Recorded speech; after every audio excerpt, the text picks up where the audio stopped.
Hello, guys, and welcome to everybody on Facebook and YouTube. Please do not swear. I will be back in a minute. I will leave you in the trusted hands there, lovely Simon, just while I go and get everything set up. Good. Okay. Hello, everybody. You've had a good week and enjoying the Jubilee celebrations. Both myself and Russ have been working, so I hope you're hearing me now. And I have got the comments up, so if you're hearing me, could you please let me know and just give it a comment in there. So I hope you've had a lovely couple of days. Weather's changed here a bit now. It's raining here. Been lovely all day though, and yesterday, so that makes you feel better. So I hope you've all celebrated and done everything you needed to do. And glad you could join us tonight. But so you just make a comment for me, just let me know you can hear, see me, and do everything. That would be great. Be fantastic. Thanks for everybody that's popped into the shop. Been a few in the last couple of weeks, so thanks for that. Been pretty busy, so thank you for coming in. And please come in. Don't have to buy anything. We'll chat. We're good to chat. To see you. Yeah, thanks, Jane. Yeah, it's going very well, Kai. Brilliantly. Don't know really what we're going to talk about tonight, but we will obviously find something. I think we're going to go a little bit on Bally, maybe. Whatever we go from there. Yeah, so great time to start investigating again. And I know my host will be back in a minute. He's just sorting something out. Here he is. So I know we're live because everybody, Jane's kindly said she can see me. So actually, there she can see you as well, mate. Hello, everybody. Welcome, one and all. We are just waiting for our host. I've got a mouthful of chocolate. You should have done that, should you? No, and peanut as well. So I'll be choking. Lovely. I'll be choking halfway through the show because I've got a bit of lump of peanut stuck in my throat. Hi, Steph.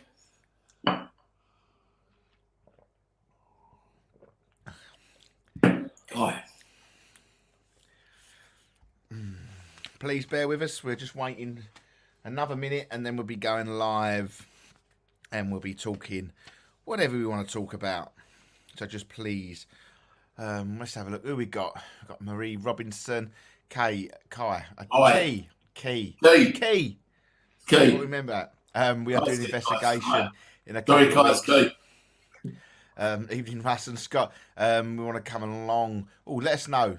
Know. So we're just waiting for it, and then we're going to go live. Yeah.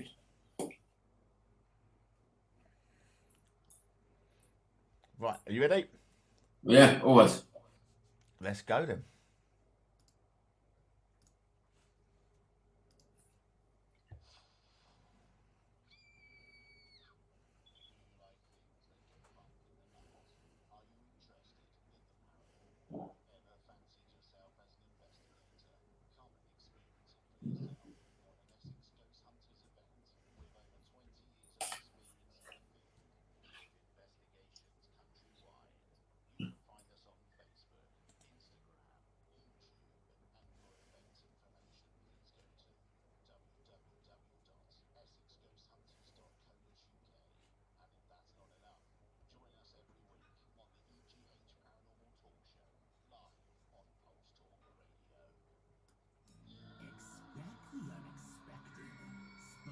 Chilling stories from people's personal experiences.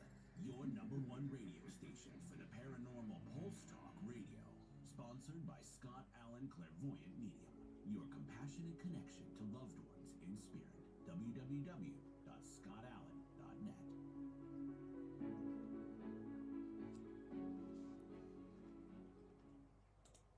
Hello, everybody. How are we? Welcome along to the EGH Paranormal Talk Show, live and exclusive on Pulse Talk Radio, broadcasting around the world. It's Friday, the 3rd of June, 2022. Where does the time go? And I am joined by my wonderful, wonderful co-host again, Mr. Simon Cardy. Welcome along. Hello, mate. How are you? All good, thank you. Yeah. All Does it good. seem a long time since we see each other? No, about a few hours ago. Yeah, it was. About a few hours ago. Welcome to the EGH Paranormal Talk Show, guys, where we're going to be talking about a little bit of everything tonight. I don't know where the chat will go, but we've got some lovely, lovely people in the chat as always. We have got Jane Cook that is joining us tonight. We've got Key that joined us from the paranormal road trip a few weeks ago. He's joined us in the chat as well. We've got lovely Stephanie Coulson has joined us, Marie Robinson, the one and only Scott Pollandine is in the chat. We've got the lovely Julie Ray that has joined us. We've got Tina that has joined us, and one and only we've got the lovely Heidi Hansen. Hi. Heidi. Holy. I think it's a big game for Denmark tonight, isn't it? They got France in the is it the European Nations League or whatever it's called? Was it? Got the Yeah. Mickey Mouse one. Yeah, well, it might be the only thing that we can win, so we've got to make sure it's like. Absolutely. We can't win that. Well, we made it to the semis last time, didn't we? The semi-finals, we lost to. I think we lost to Holland, didn't we, in the last one? We can make it to semi-finals. We can now make it to the finals. But you know, Hey ho. What's that knocking? I haven't got a clue. I can hear it here. Absolutely, something went crash, bang, wallop. That's Don't know what that was. Lovely Lisa Clark has joined us as well.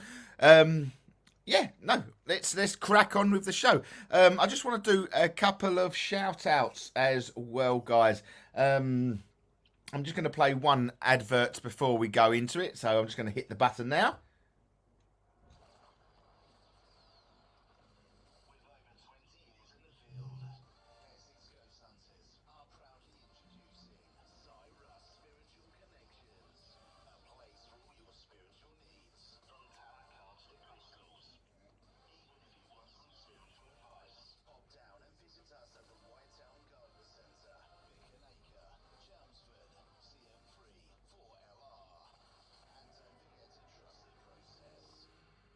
As you well know, guys, that we have just opened a spiritual shop called Cyrus Paranormal Connections over in White Elm Garden Centre.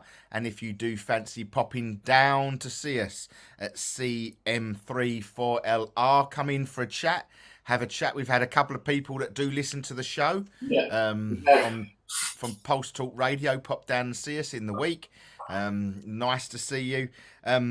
But I just want to sort of draw your attention to a few businesses that are there that support us as well as everybody else. We've got a new business there that has just opened called Print Fever.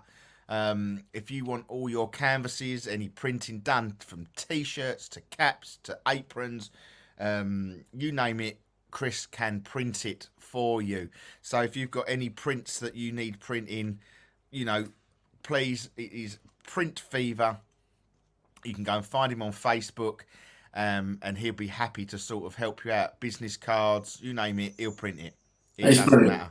Yeah, it's brilliant as well. It works brilliant. So. Yeah, I bought a canvas today with a stormtrooper on it. It was absolutely marvellous. I can't obviously move on without saying to the Reptile Hut and Bag Hut as well. You know, if you've got any reptiles in the house that you need all your supplies, please, honestly, pop down to see all three of us. And there's more. There's a lot more. You've got fish and bits. If you've got your aquariums, you've got ponds. If you've got a sweet tooth. You've even got a travel agents on site, an independent travel agent. Wonderful restaurant. Yeah, wonderful restaurant with a wonderful garden centre as well. And petting place for the kids. Petting. Honestly, I walked around it last week. It was huge. Absolutely huge. So honestly, guys, if you do want to get down to see us, we are at the White Elm Garden Centre, CM3 4LR. We sell everything, a little bit of everything. Come down and see us. So if you don't want to, just come down and say hello. That's all you've got to do. I did say that in the chat before you went live. That, it's not all about coming to buy something. It's come and have a chat with us. Yeah, exactly. Good to talk. It is. It's just a little chitty chatter. You've all got your paranormal bits, what you've seen, what you haven't seen. So, come and experience that. We're not just there to sell you tarot cards, crystals, or you name it. That's just a part of it. We really just like talking about the paranormal. Yeah. If you've got things that do go bump in the night, then come down and see us. We'd love to have a chat. Absolutely. But we are going to sort of just, have you got any questions for us? This is the first opening one for us. Have you got any questions for us? What is, we have got something that we do want to talk about. Okay. We do want to talk about a famous investigator at some point during the chat. But I said to Simon, let's open it up to the guys that are listening on Pulse Talk Radio. If you are listening on Pulse Talk Radio and you want to come over to the Facebook page, come and have come and join us. You can see our ugly mugs, see what we actually look like, and ask us any questions. So what I would say on that, Russ, is that the amount of people that do come in the shop with questions. So there is a lot of paranormal experiences that go on out there that, we don't hear about. And they literally come in and tell us about work they've done, and all hell's kicked loose. And, we can sort of not put their minds at rest, but explain to them probably why it's happening.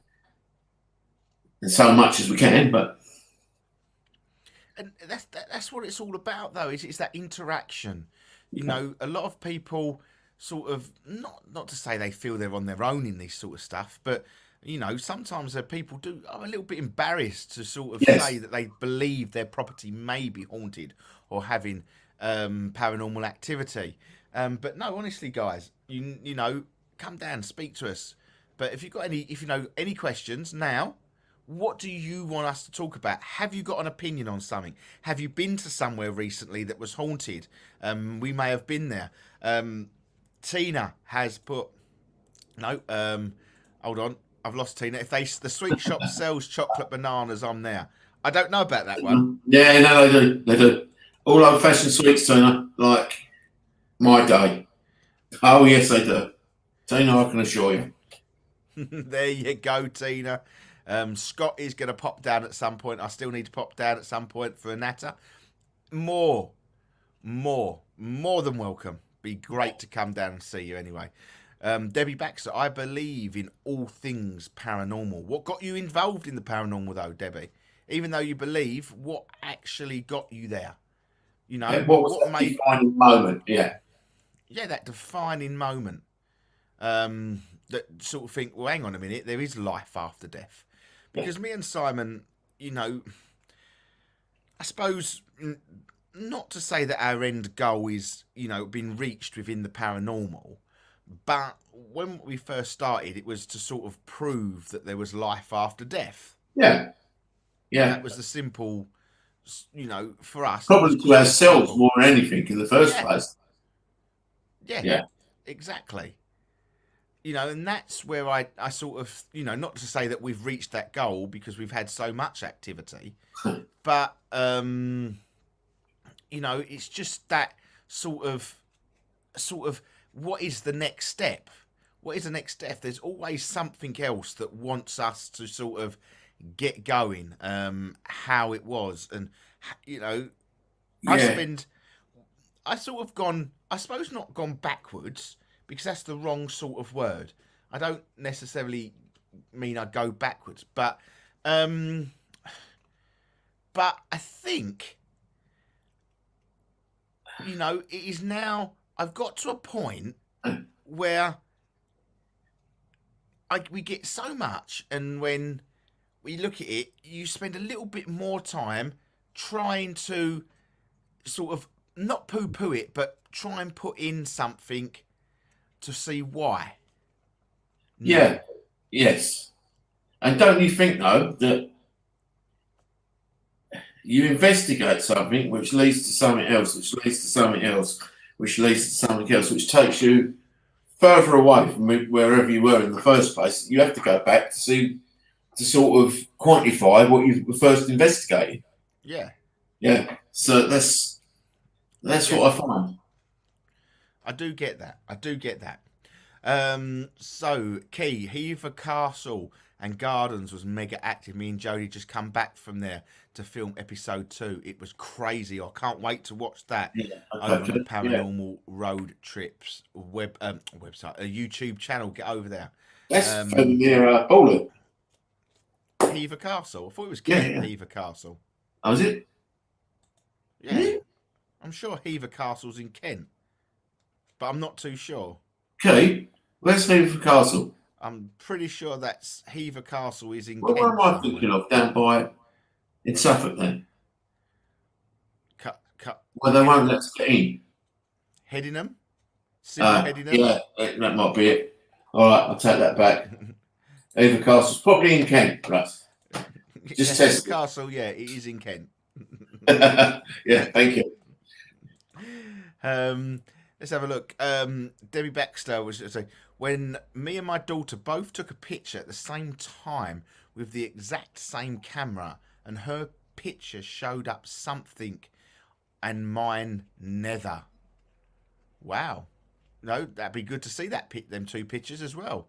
That would be very good to see that sort of the comparison, to see what, we've caught some really good stuff in sort of pictures, and it does come underestimated sometimes, pictures, because they could be easily, pictures are sort of integral to you sometimes as well. Yeah. But Tina wants, get Lauren to make us some good tech to push them boundaries. Yeah. She's one that could do it as well. Yes, she will do that one. Yes, it's Anne Boleyn's family home. Hever Castle. I think you've probably been there. I probably have, but I've probably seen the pictures. I think I've sent the pictures to you before, Russ. I get sent so many pictures, Debbie, then you probably have, and it's probably gone straight over my head. It really has. But no, if you've got any questions, please, guys, please, just put them to us.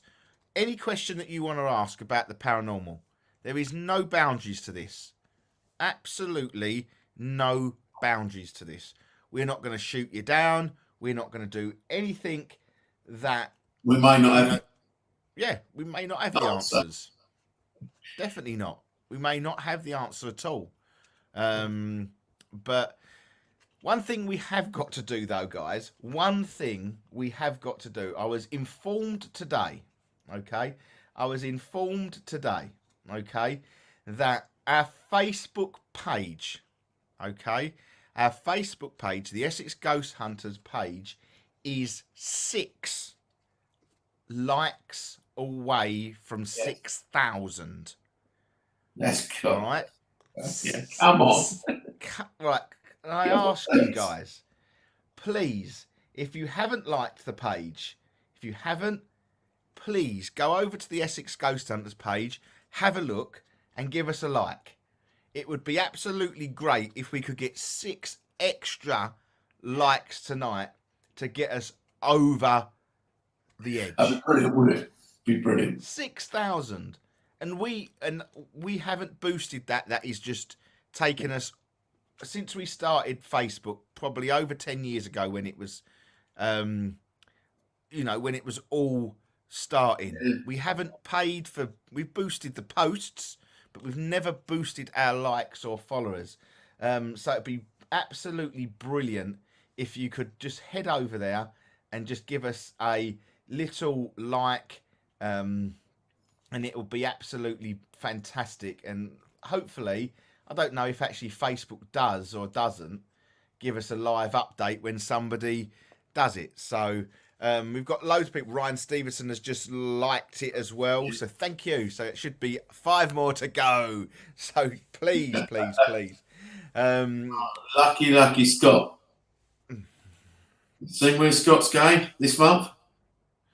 Where is Scott off to? Scott is off to Shepton Mallet Prison this month. Can't wait. What an awesome, It is an awesome venue, Scott.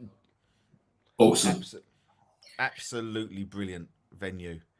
As Tina says, look, Shepton Mallet is awesome. Absolutely fantastic place.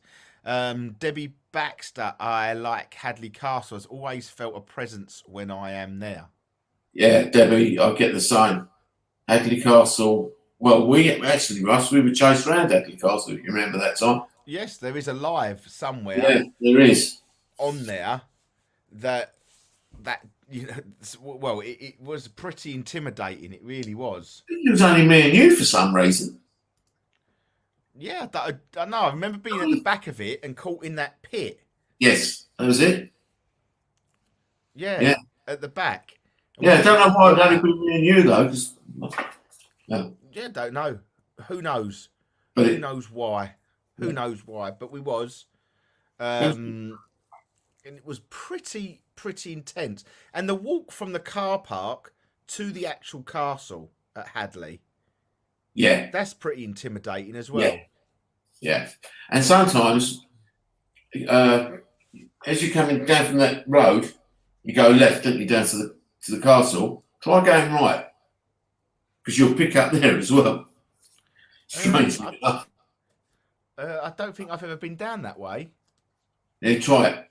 We'll go down there one night and we'll try it. We'll go the other way. I haven't been that way, I don't think. I really don't think I've been that way. But you know what? Who knows? Who knows? Well, it has gone to 995. It's gone to 995. Come on, guys. Please, let's get to 6,000 likes tonight on Facebook. So if you haven't liked the Essex Ghost Hunters page, please give us a like. Let's have a look now. Where is the place? Mazzy May, where was the best place you have been to do an investigation and why? Go on, Simon. You can start that one off. Well, I think I've already mentioned it. Shepton Mallet. It was just crazy. It was probably the best 5-6 hours of investigation I've ever, where everybody in that group of people that night guests felt it. There wasn't one that you could say didn't feel something that night, and pretty what's the word I'm looking for? It was pretty full on. We had people, didn't we, going down everywhere. We had people going there. And my second place, if I wanted to see anything and I want to go and look, is the church at Brawley Rectory, the Brawley Church. It's a place where I can sit for hours if I fancy getting out of the car. But if you want to see something across the churchyard, that's where I'll go. Again, one of my favourite places. And Cash as well.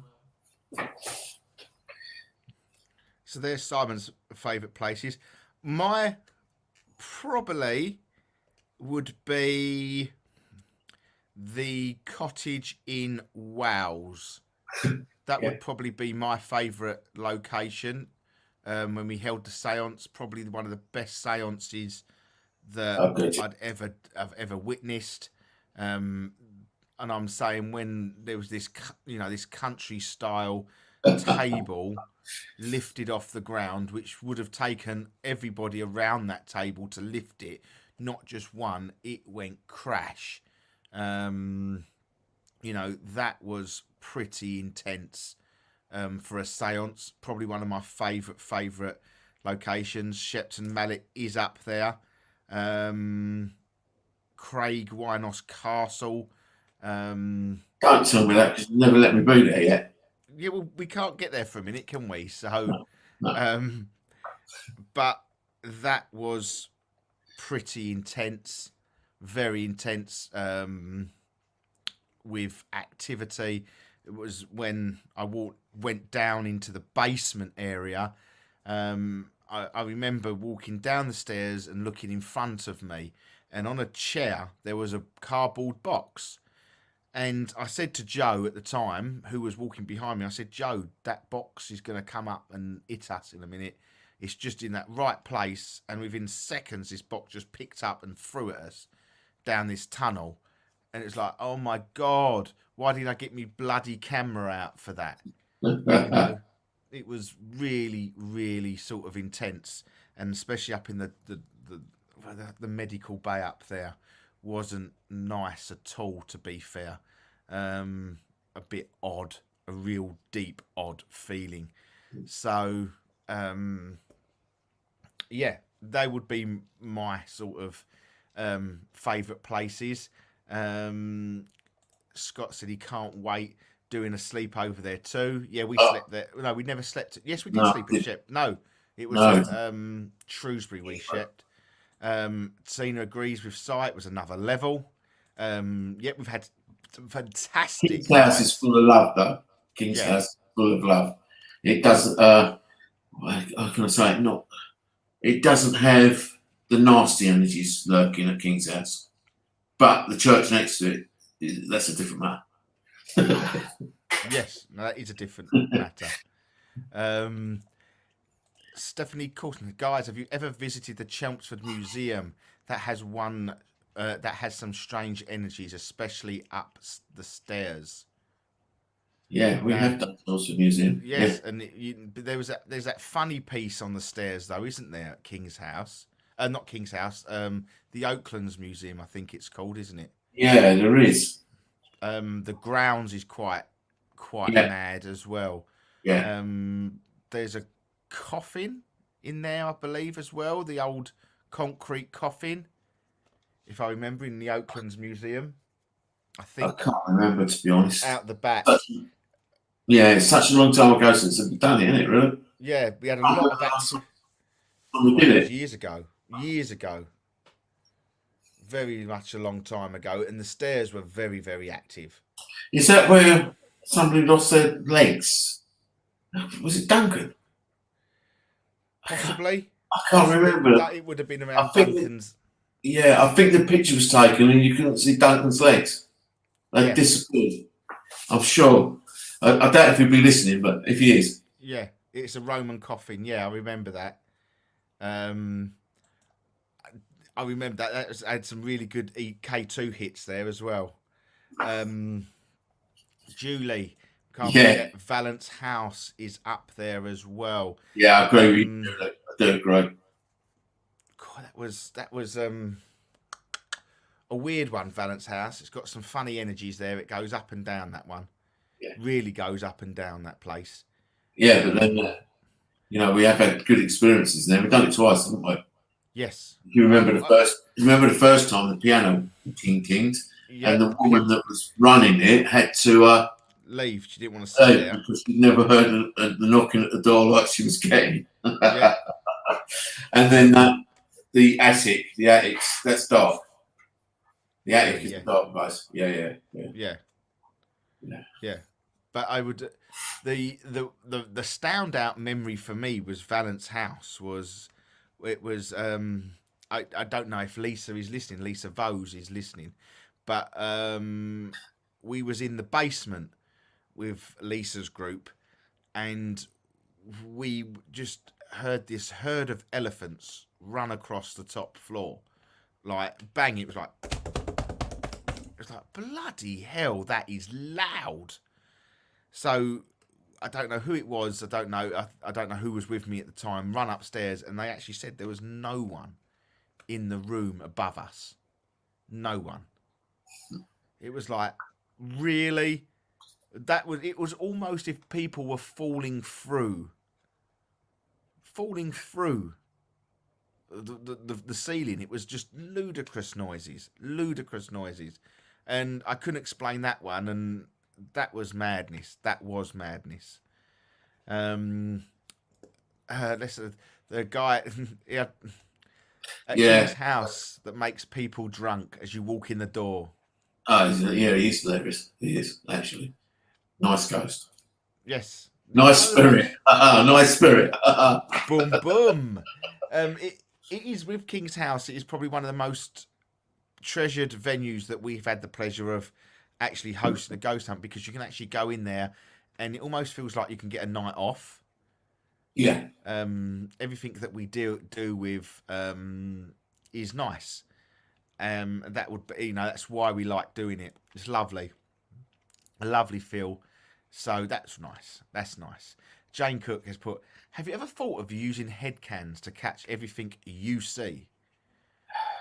Yes, we have thought of using head cams, but is the problem being with head cams at this present time is that we can't get one that is self-contained with an infrared light built in. We can use the little GoPros, but there is no IR illumination, the infrared illumination at the moment built in. So we're just waiting for them to come along, which they won't be long. No. I'm pretty much sure. And once we will, it's definitely much something that me and Paul would consider looking into, because I think that would work an absolute treat, especially for sort of lone vigils and things like that, because it would be through the eyes of us as well. I don't really know what that was, what Julia's put. 201 years, first hunt at Chelmsford. That's meant to be 2000 and something. Why? But I'm assuming that might be Julie's first investigation with us, possibly. No, was it? Julie, what was your first investigation with us? I don't know. I don't know that one. Right. Debbie Baxter has put Ashington Church is a great place there. I went with another local group and I was told I had a man dressed in pilgrim's clothing standing next to me and my camera died. But then I was left. My camera started working again. That is paranormal activity on its first level. Debbie, is that church? Does it have a great big hill at the back of it that you go down? There's like the graveyard. The church is up on the hill. I think we've been down there, Russ. And you walk through the graveyard and it goes right down. I can't because remember. if it is, that's the one where me and Joe were there. Yeah, me and Joe were there. And we went to the back of that church and we heard full battle cries down that hill. But we couldn't go down that hill because it was so muddy. But you could hear it. That was pretty full on. Pretty full on. So that is something that I can't remember going to Ashington Church, to be fair. If I had, I could have. You would. You would, because it was in a residential area. It's quite a residential road as you go through. You pull up. I'm going back some time. I can't remember that one. I can't remember that place. Yeah, you have. You were there the first time, and me and Joe went back on a weekday, as we normally did on one of our stints. I've got a question for you guys then. I've got a question for you guys listening in. I have got definitely a question. What wouldn't you do regarding a paranormal investigation? That's all the listeners, Pulse Talk Radio. If you want to contact us, info@essexghosthunters.co.uk if you want to ask us a question. But what wouldn't you do? Would you use a spirit board? Does the spirit board scare you? Does such things like divot boxes scare you? What is the things that sort of puts your gripes, not gripes, because there'd be a lot of gripes if I said that word, the things that you don't think should be touched when you're doing your investigations? Do you believe that possible swearing shouldn't be used? Do you believe that we should when we should respect if we're not getting respect back? What sort of gets you going? How does it all work? Good evening, Ryan Rye. Welcome back to the EGH. He's been working hard this week. An old face has come back to help us out for a week. thank you ever so much for all your work on the website, Mr. Ryan. One of And old the face comes founding, back to oldness. yes, a founding member, a founding Yes. member. Yes. So thank you for that. Now we've got a new following. Debbie Baxter has joined us as well. So we'll start off here. We'll start off with this one, okay? Because I knew this one would come in at some point, okay? I definitely knew this one was going to be the one there. So let's go there. Simon, Yeah. why do you think this has caused such a problem within the field? Because this is probably the one that really does sort of come up quite a lot. Well, my answer to that is a lot nowadays is Hollywood. But in saying that, I did the thing. Well, my friend Tony did the thing with the book when I was 16. So I'm going back 40 odd years now. With the book and Summon the Spirits. So I think you can open a portal through using a Ouija. With using a Ouija board. Yeah. But Or an instrument to call spirits forward. Because that's what you're doing. Basically, you're calling for the spirits to come forward, aren't you?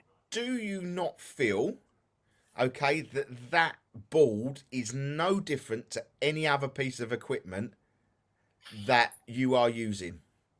You're calling spirit forward to come and give you a message. Okay. What is the difference between that and a K2 meter?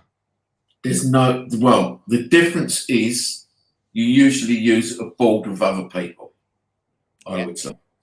With dowsing rods, pendulums, K2s, anything else you use, you're probably using them yourself. And you're probably protecting yourself.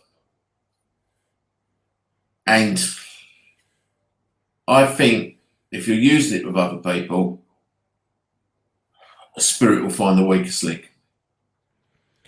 But do you, when you say spirit would need if everyone's intentions are good around that board, if you know, how many, I know I can see Mrs. A has joined us in the chat, the queen of the board for Essex Ghost Hunters. So, how many times do you feel that we've had to shut the board down because of trouble? I could probably count on a handful of times over 20 years in the paranormal field that I'd ever have to worry about the board sessions that we've done. Yeah, because we're opening properly. You're opening a protection. And I expect if you were using any other piece of equipment, singular, and you weren't protecting and your intentions were to call whoever forward, and you're using rods, you're using a pendulum, you're going to get it. It's your intentions, isn't it? Yes. Yeah. So I think Hollywood's made Ouija boards what they are. And I think we've been to a lot of places that we can go and people have called us in and said, I've got something in my house. And you go to the house and the question is, have you ever used a board? Or, oh, yeah, but years ago we did. Yes. Yeah. So I for me, on a personal level, the spirit board is no different to anything else that you use. No. I generally don't. I just feel it is just another tool to sort of bring your mind to the here and now. I sort of agree with Tina. You don't need anything to call people forward. It's just a tool for focus. Totally agree. And I think the board does come under that. But I'm also with Simon that we have to sort of also be very aware of that surround. But I think we all need to be aware every time we are calling spirit forward. It's not, the most common. I think the most common reply to when I say, well, why don't you want to use the board? Oh, well, I did something when I was a kid and this happened and that happened and, I don't want to do it again. Well, in all sense and purposes, when I get that, what was you expecting? Yeah. And the thing is, Russ, when you're using a board, the people that those messages for sometimes are not even on that board. Yeah, no. I agree. I do agree. Very much so. I do agree Uh, on that one as well. And I think, yeah, I think if we were using a board, it's different. We're using a board. If you're young kids or teenagers on their first experience of using a board, you probably had a drink, you've probably done this, you've probably done that, so it's probably not protected at all. The person's not protected, so I think that's where some of your problems could come from. Yes, yeah, I do.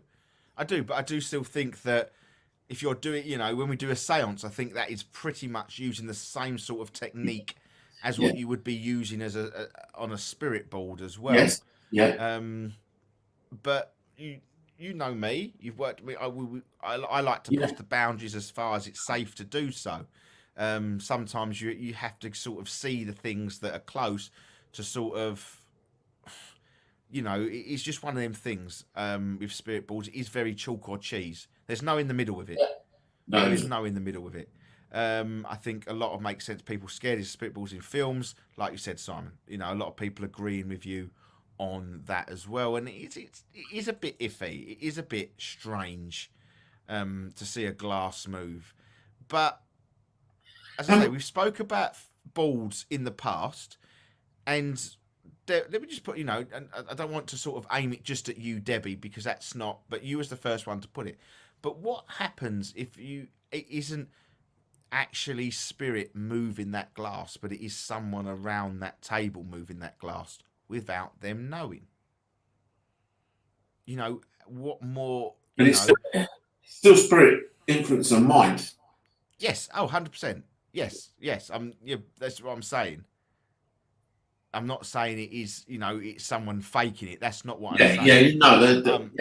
I'm saying is how I'd put it is subconsciously that person has no realization that they're moving the glass.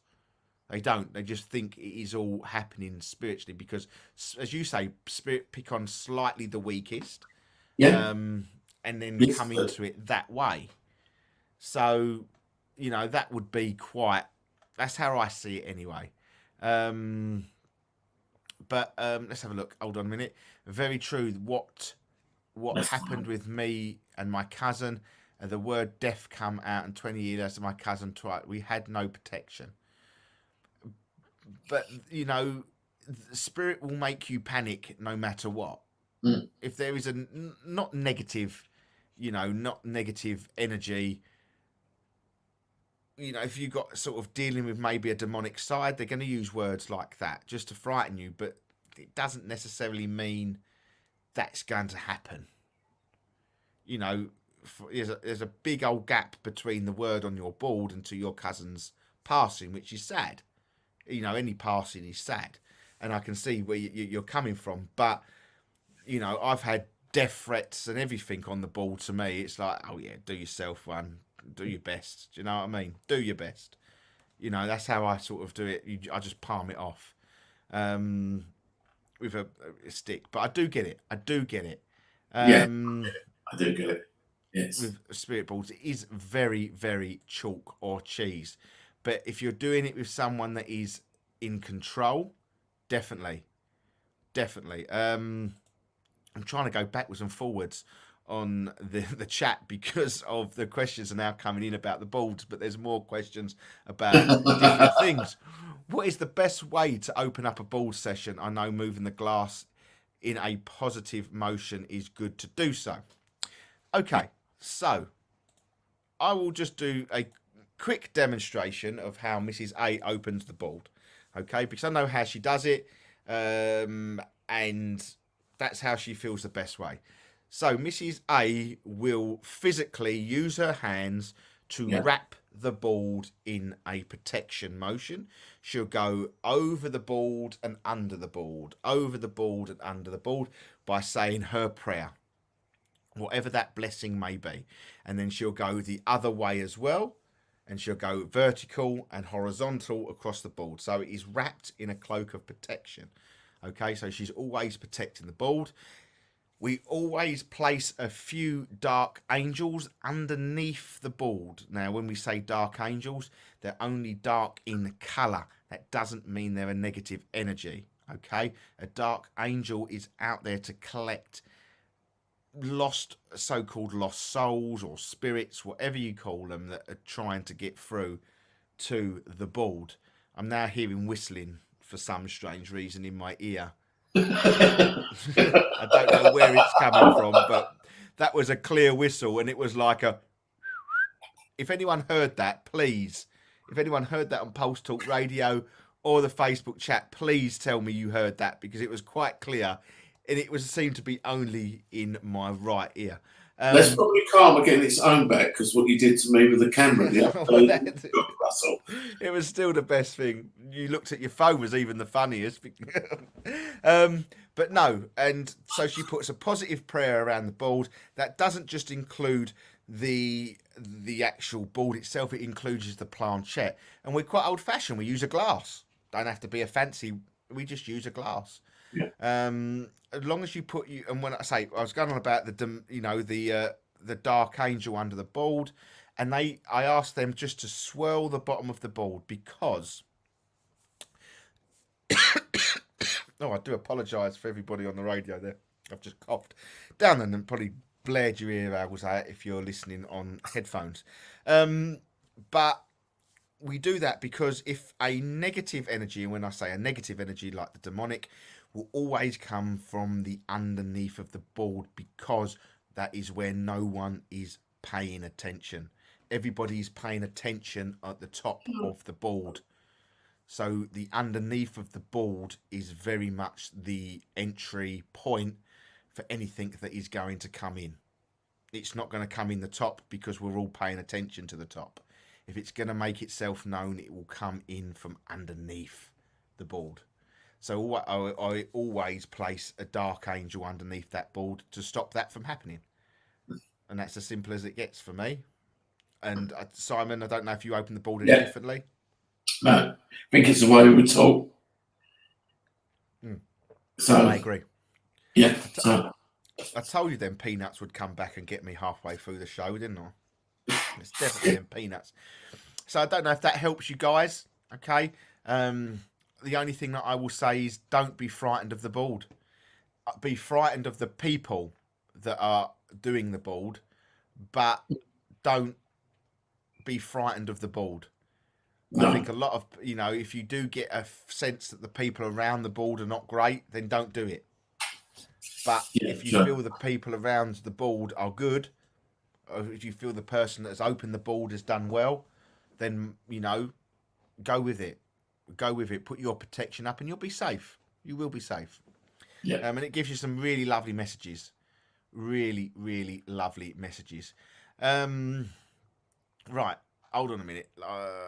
Let's have go back now. I've got to go back up to the top of the page, because there was another question. We asked the question, what you don't like to see on a paranormal investigation, or will turn you away or make you feel uncomfortable. One of them, I didn't think anything, but conjuring. I would never dread to do anything at an event and conjure anything up. That would just be, we have seen that happen, haven't we? Yes, I have seen that happen on an event. Not one of ours. It wasn't. It was particularly harrowing, I would say. It was. That's the word I would use. It was harrowing, especially for some of the guests there as well. Yes, definitely, and they were new to it. And they were new to it. Yeah, it was their first event. Yeah, that was awful. Yeah, but there you go. People do it. So yeah, definitely do it, and that is definitely going down a rocky road. If I don't like the sound of that one. No. Sandra wouldn't go into a clown's house. Chicken. Sandra, we take you to a clown house one day. We can overcome that fear. Jane Cook, with EGH around, I'll try anything, as I'm not grovelling. That's lovely to say. That's lovely to say. Let's have a look here. My colleagues went to an investigation with another group, and they called out inviting demons in. That's a big no-no to me. How dangerous. Yeah, that's a big no-no to me. And we've been on an event where that had happened, as well. That quite close to home. The Yes. communication was around a demonic entity. Okay, yeah. At the end of for me, it was like, well, it ain't gonna bother me. It's gonna bother the person who's come forward for that. That's my take on it. And whatever, mate. You do what you want to do. You do exactly what you want to do. So yeah, I'm with Simon. It's a no Yeah. for me. Yes, they're going to be around. Where there's good, there's always bad. When Yeah. there's light, there's always dark. The balance of the paranormal happens. Okay. And in all honesty, I can see why they do it. I do see why they do it because The TV does it. yeah, TV does and it. not only that, they're going to get more reaction probably. Yeah. Well, they think they're going to get more reaction. In fact, they probably won't get more reaction. It'll be what happens to them when they go home and what's attached to them. So really, no. Yeah, no, it's not. It's not something that I would really, No. You do get it. Don't get me wrong, Stephanie. It does happen that you do get that sort of energy come in, but yeah, you wouldn't do it. You wouldn't do it. You're just not doing it. Yeah, if we don't have we don't have to communicate, but where we go to that is we watch Ghost Adventures. I'm pretty much sure he uses the word demon about 665,000 times per episode. Everything he talks to is a demon. Yeah, but I tend to find that I'm not being friends across the pond that are probably listening, but you do find that a lot more in America. Yes.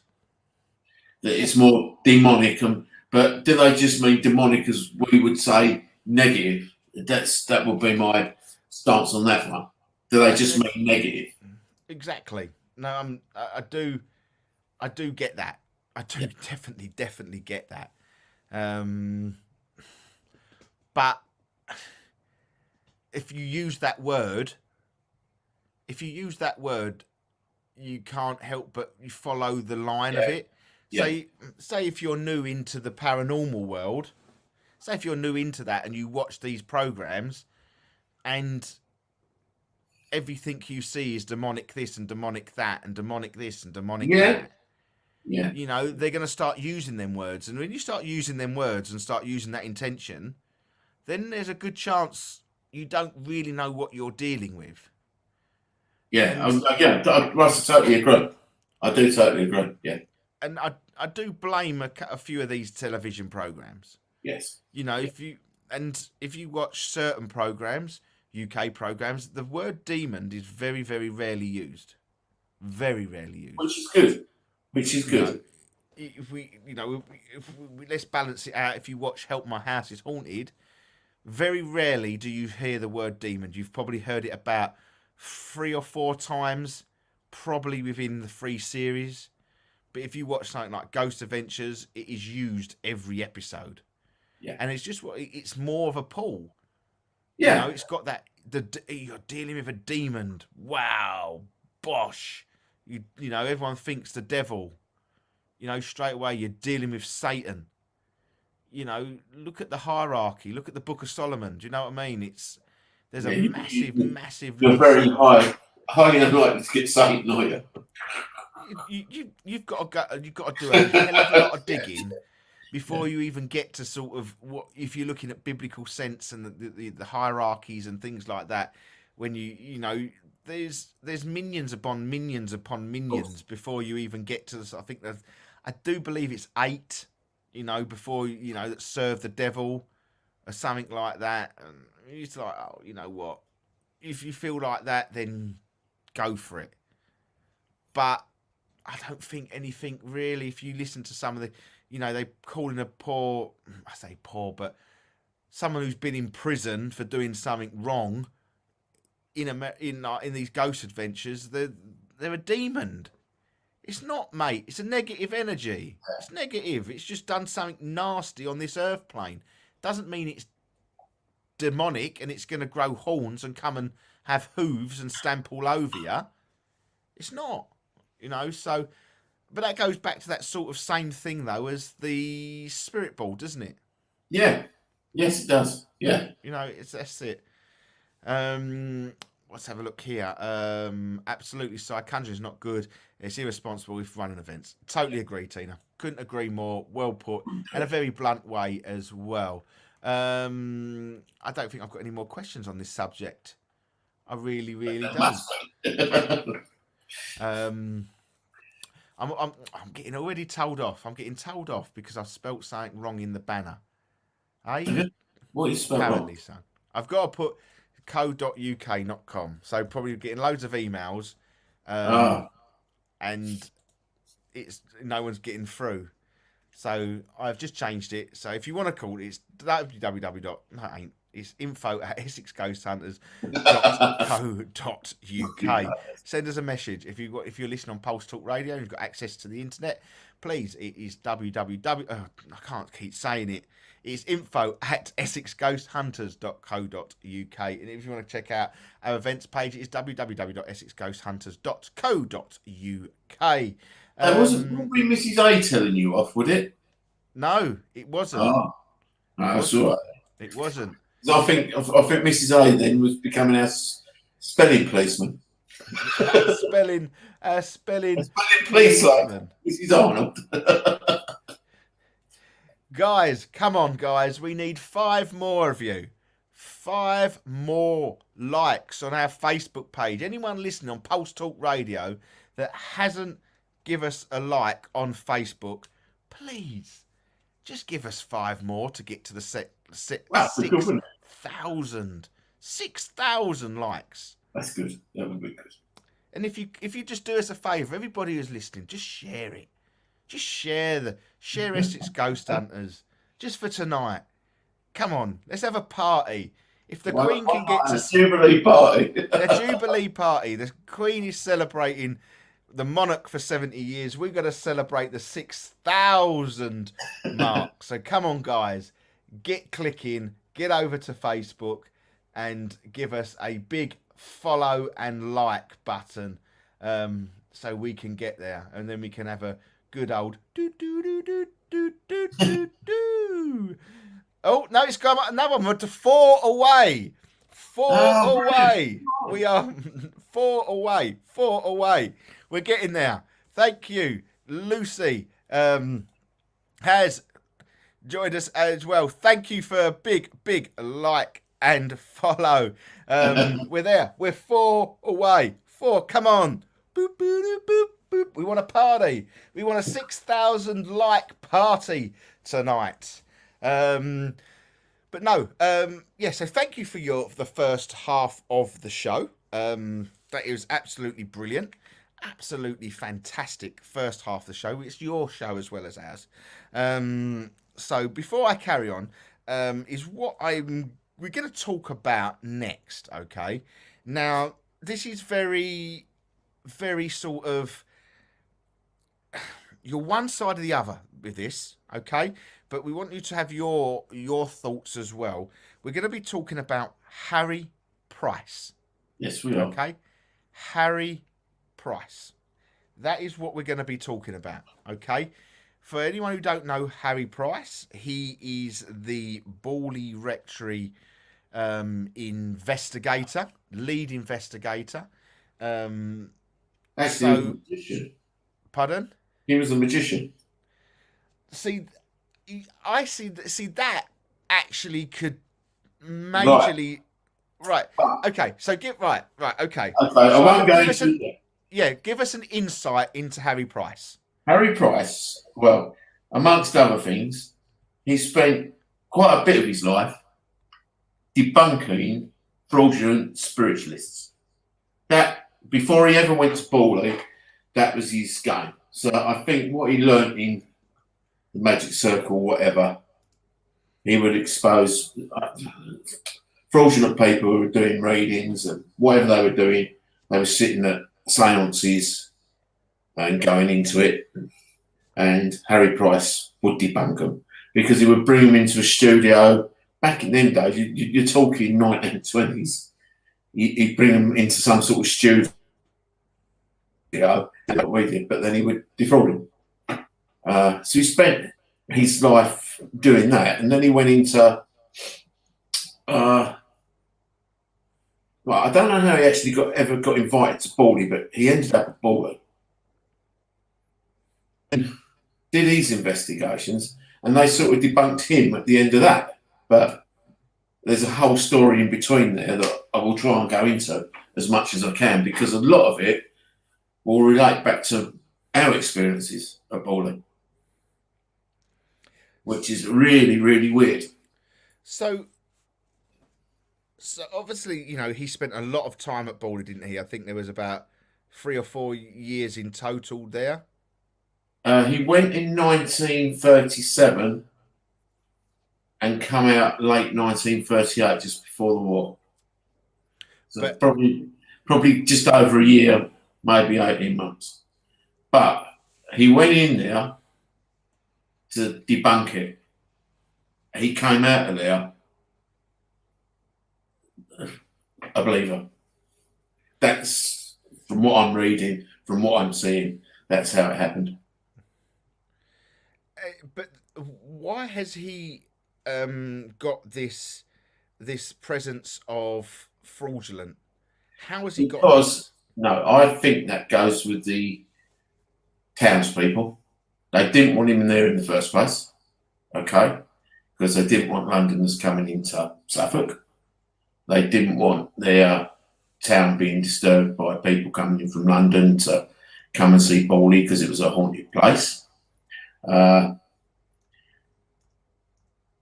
Very much like it is now. You've got a sign on the bloody church door that says this church is not haunted. Well, if the church isn't haunted, why would you put a sign on the door? I'm not being funny. You wouldn't. There'd be no need to. I do agree Right. with that.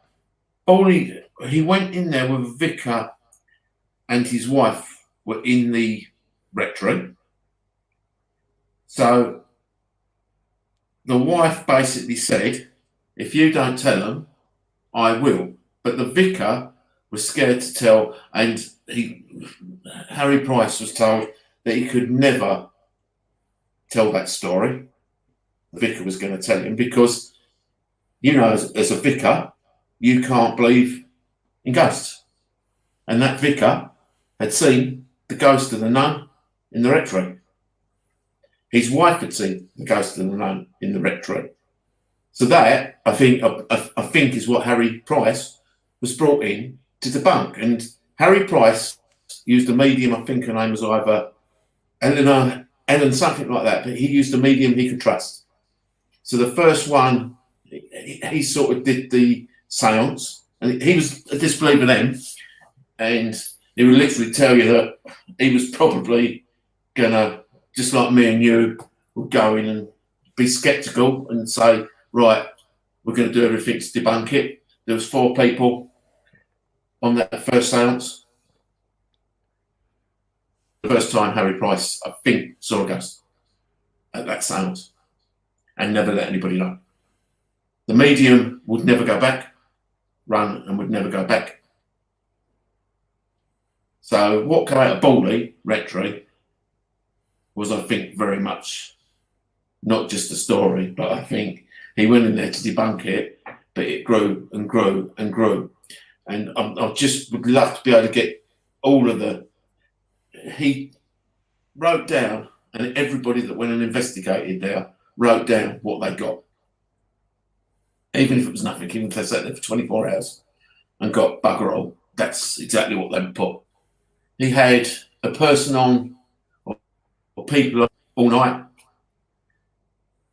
Think of it when he was using us, it was tripwires, it was flour and stuff like that. The old-fashioned cameras, which were probably better than the ones that we have today for catching images. But he went in there, and the things, that's what he said he saw. He couldn't believe he saw them. And then he would go into Long Melford. He would stay in Long Melford. He didn't always stay in the rectory. I suppose it was unheated. It was unlit. It was probably bloody cold in the winter. Yeah. But so many people saw that nun that's still being seen today. When Bawley, when he actually left the rectory, I think some captain took it over and it burnt down 6 months later. But he said that the legacy would live on. And the legacy, I think, certainly has lived on because it certainly started, well, a lot of people's spiritual journeys again. A lot of people's spiritual journeys. And I'm not just talking me and you because it started ours, but I think a lot of people go to Bawley. Not particularly for that story because we know the rectory's gone. But as I've said to you, if you want to see something, you'll see it at that church. Yes. Yes. And he said he said it wasn't there all the time. He said there's some times you'd go into the rectory, and you'd feel nothing. And he said other times it was hell on earth. And again, we've had that though, isn't it? We've had that, ourselves.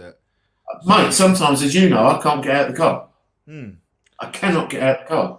So that wave thing does sort of come quite into how we have been feeling. Yes. The stones, the people would stand at the rectory and there'd be nobody else around and they'd have pebbles, stones being thrown at them. We've had that. Yeah, we have had that. They found a skull of a woman that was buried at the church, is now buried at the church. They found it in the rectory walls. Harry Price said the walls held it all. The walls of the rectory were the portal. And he threw flour or starch or whatever it was at the walls.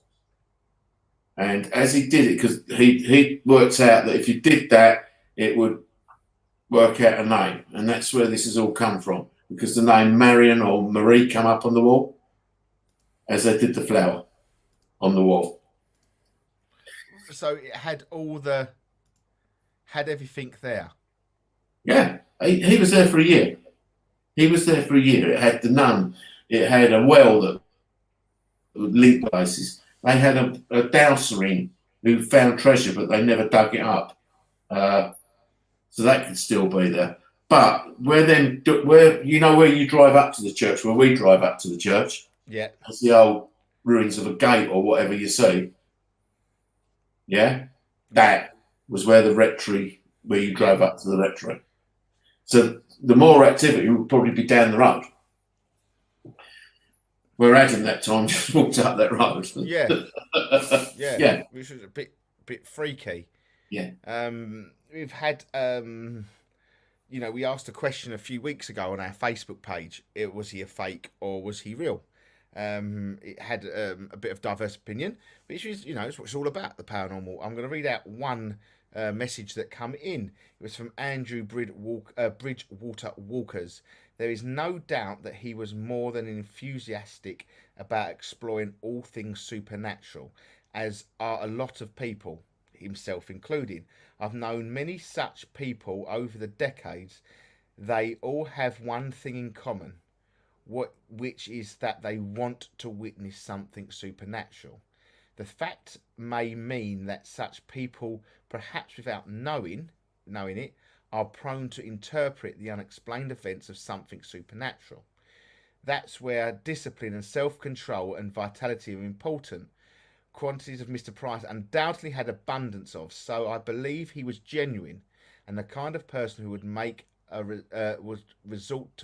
not resort to fakery.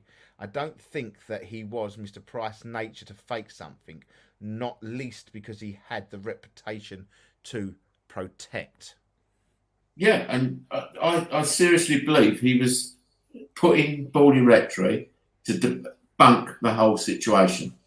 He came out a year later, and I believe in some book somewhere I've read that he said in Bawley Rectory he saw his own death. So there you go.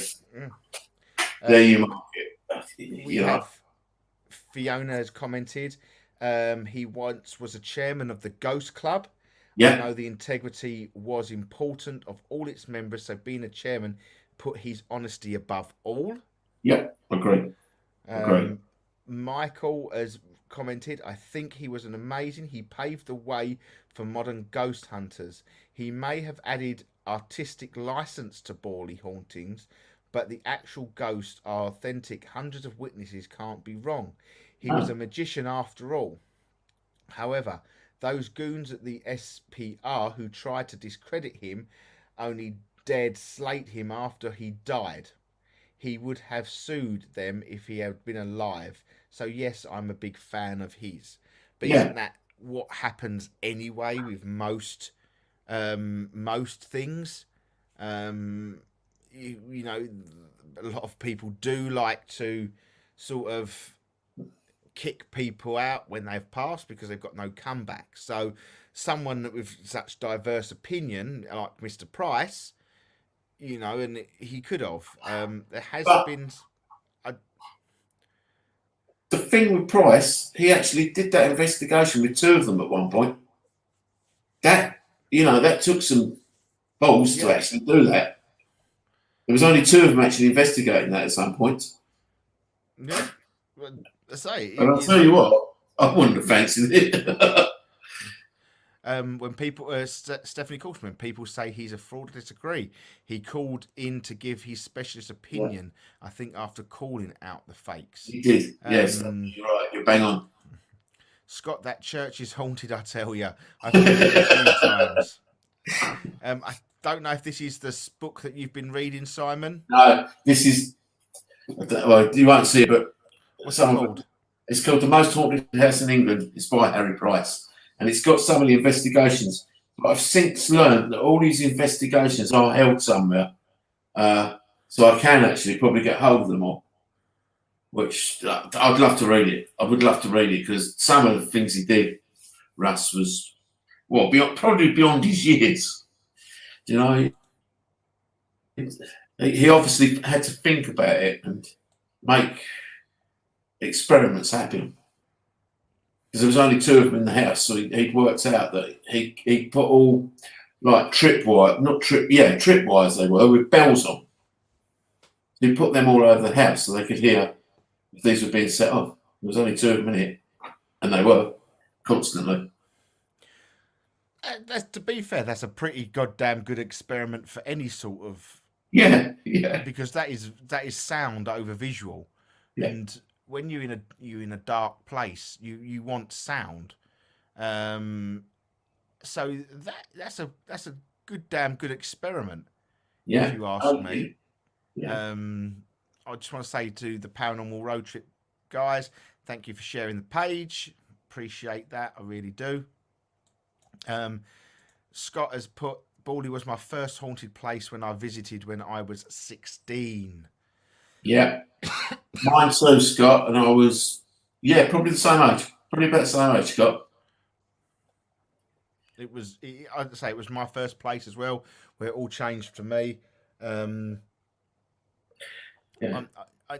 the only thing I'm a bit confused of is that, you know, the activity that we do get at the church sounds very similar to the activity that Mr. Price was involved in.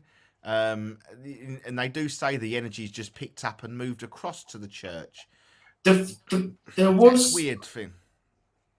I've read something, and it was about, now this was a strange one because the village folk one night said that they were sitting there. There was only 2 of them at this time doing the investigation. It was Price and someone else, I can't remember his name, but they were at the rectory. So all the village folk come up to complain of lights, bright lights coming from the top of the church, bright lights coming from the top of the rectory, and music in the church. Now, back in those days, there weren't street lights. Yes. And you were talking, they were talking bright lights because it disturbed the town in Long Melford. That's where the town was. Interesting. Yeah, that's exactly what I thought when I read that. I thought, so are we talking something ET-ish here? Because it sounds like it, doesn't it? Yeah. Yes. Yeah, It really sounds like it. yeah. But the more I read, the more I get into it. And as you know, I've been pretty busy with the shots, so I have much time to read. But Nana's been reading the book. Yeah, and she gets engrossed into it. To say, I think we are misled with the Harry Price scenario because obviously he is not in our time frame, so to speak. I do think he was a pioneer of the Yes. paranormal world.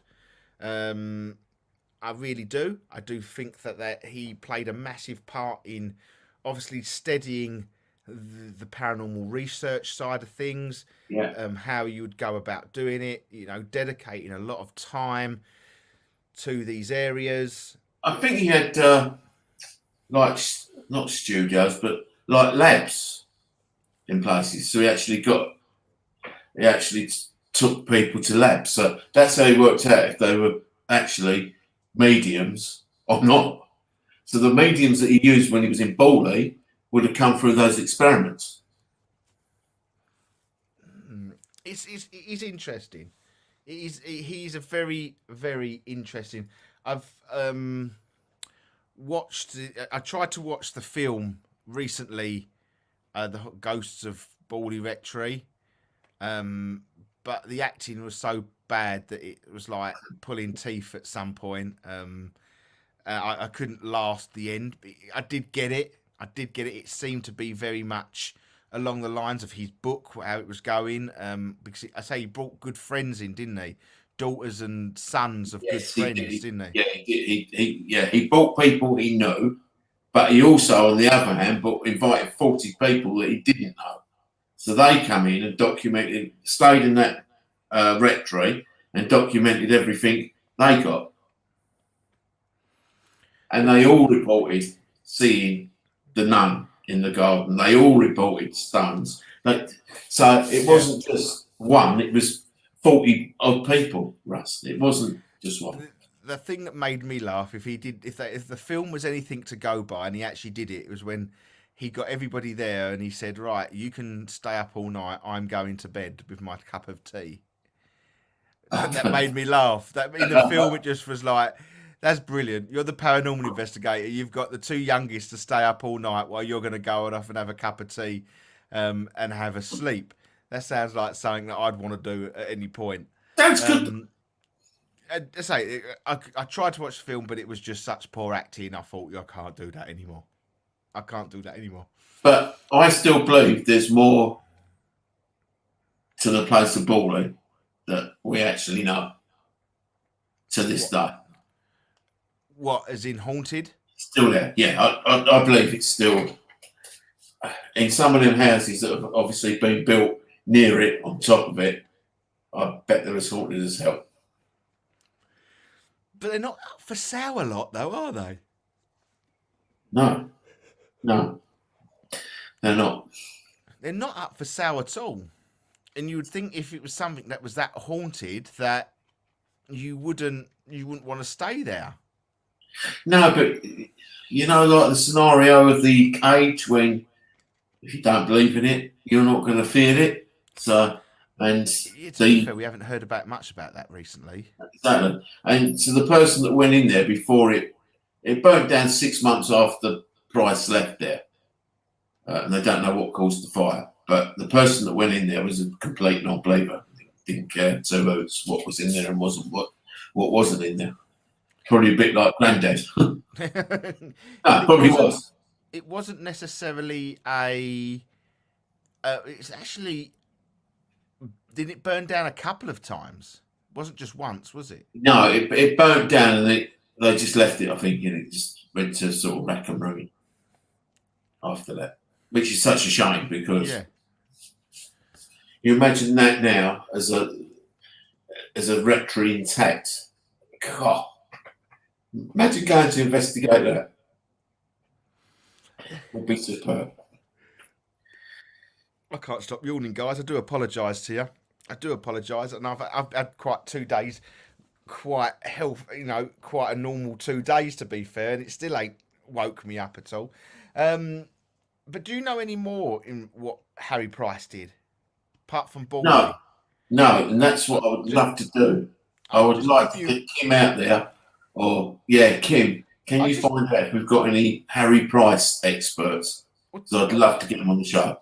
I'll just. I'll just have a look at some of the others. One that I do. It's called the Brocken experiment. He was a part of Yeah, I think in that was 19. that.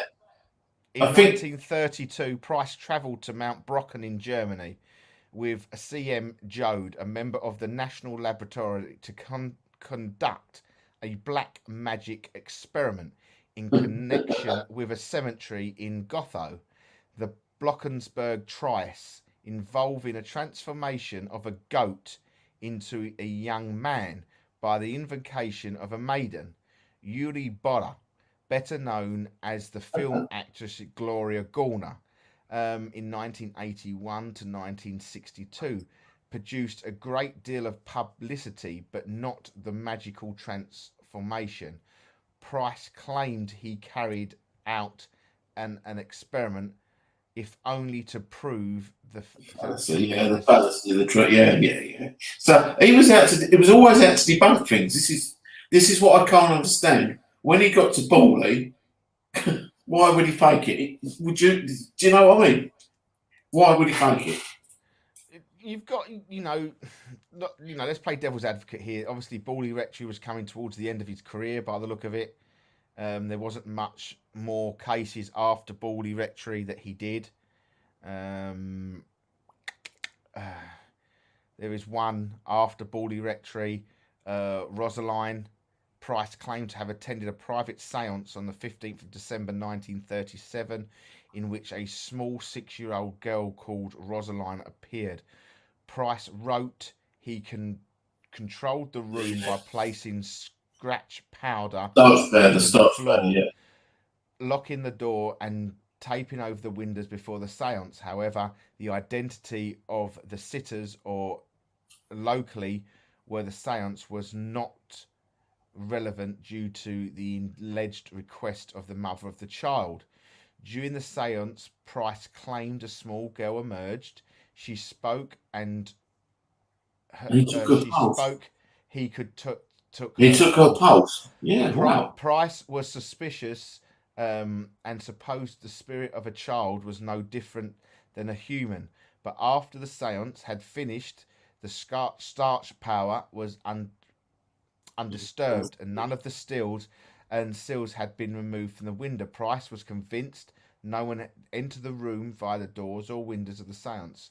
Price, 50 years of physical service in 1939, described the experiment as sitting includes the diagrams of the seance room. The Rosaline seance was fictitious, and Price had lied about the whole affair, but had based some of the details and description of the house from a sit-in he attended at a much earlier time in Brockland, South London, where he used to live. Goldley, who criticised Price over the investigation into Bawley, wrote, after the morning of the Rosaline sit-in, she found Price shaken to the core by his experience. Goldnine believed Price had told the truth about the seance and informed the Two World Spiritualist Weekly newspaper that she believes the Rosaline sitting was genuine. In 1985, Peter Underwood published a photography of part of an anonymous letter that was sent to the SPR, a member David Cohen, in 1960s, which claimed to be from the seance sitter who attended the seance. The letter confessed to have impersonated the Rosalind child in the sitting by the request of the father who had owned the mother and the child's money. In 2017, Paul Adams published details of the location of the Rosaline seance and the identities of the family involved. Okay. So you're going to have. I suppose it's where he's not there to defend himself, is he? No, he's not. you know, I do. He spent years trying to debunk people. Price tried to debunk people.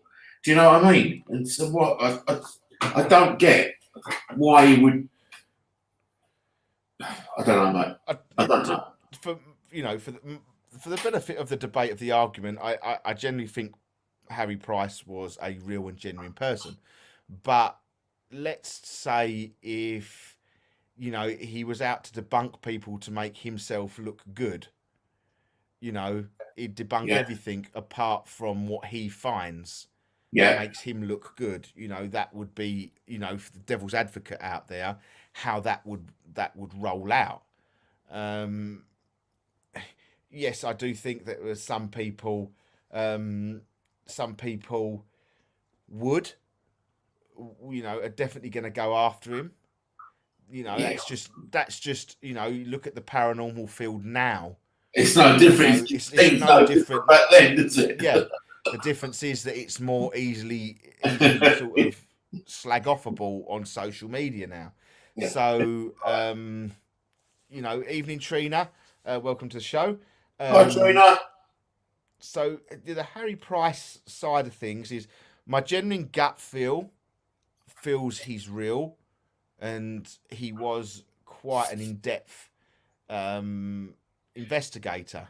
Yes, just like most things, I just feel like that he probably would have,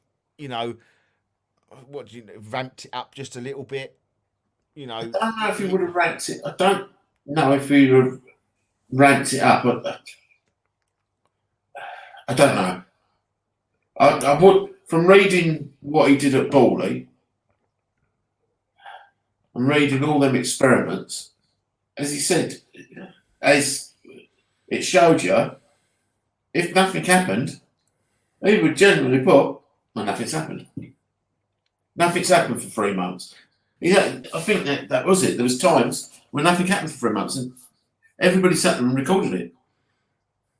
He rented the property, didn't he? Is that right? Yeah, he did. He ended up renting the property because the vicar that originally was there couldn't tell the truth about what he'd seen because he couldn't go to the church and say, I've seen this, because then he couldn't have buried anybody, couldn't have married anybody, because he couldn't believe in that. You know what it's like if we go to church. Yeah, so that vicar couldn't have said what he knew and what he'd seen. He'd seen it. He'd actually seen it before Price, and Price said, well, I don't believe you. The vicar said, well, it'll come. You will see it. If you spend time here, you're going to see it. Him and his wife told Price it. I do get that. I do definitely get that. At the end of the day, and there were so many people that saw that now. So many people. And even to this day, there's still reports of it now. Oh, yeah. And there's still reports. I think Scott put, did you ever hear horses walking at Bawley? Well, yes, we have. I've stopped for a coach, what I thought was a car coming down the road, coach and horses. But yeah, so I do still believe it's out there. This was Scott said. He said, best thing I've seen at Bawley Church was my group lit 2 candles and stuck them on both sides of the gate at the front of the church, and I swear the flames were blowing in opposite ways. It was so weird to see. Yeah. Oh no, that's the wrong one. I don't know where the actual heard walking past my car on the main road. Yeah. I say we've had a lot of stones being thrown there, hitting the tops of the car. People get scared of what they don't understand or experience themselves, so it's easier to say if it's not real. Yeah, possibly. Very much so. I think it's better off to hide it under the carpet than anything. But it does look like... honest, I know back in the 80s when they did, I can't remember, it was an evening programme, they went to the church and you heard the movement in the church. They left just a tape recorder in there. It was telly. It was telly. So that brought it all back. and you could hear somebody talking in the church, and it was picked up. It was telly. It was, I think it was nationwide, some sort of telly program like that they did that then. So it obviously brought a lot of people back in the 80s into like Melford, into the surrounding areas. People went to that church. The residents would have got paid off, like me or you would, if we had people standing outside our house every night waiting for a ghost. But it happened. And then it goes away, and then obviously now you've got a vicar there that probably does it. So you're not going to get it for a few more years. I do believe the new vicar in town has actually removed the sign from the actual gate. Oh, okay. I do believe the new vicar is more approachable than they've ever been before. Because we did speak to a couple of guys who did a little documentary on Borley Rectory and we was a part of.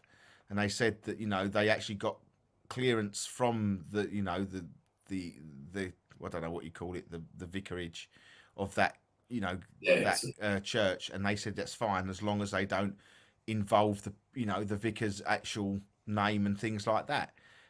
So that's, you know, it's a positive move for us. Shall we go, boys?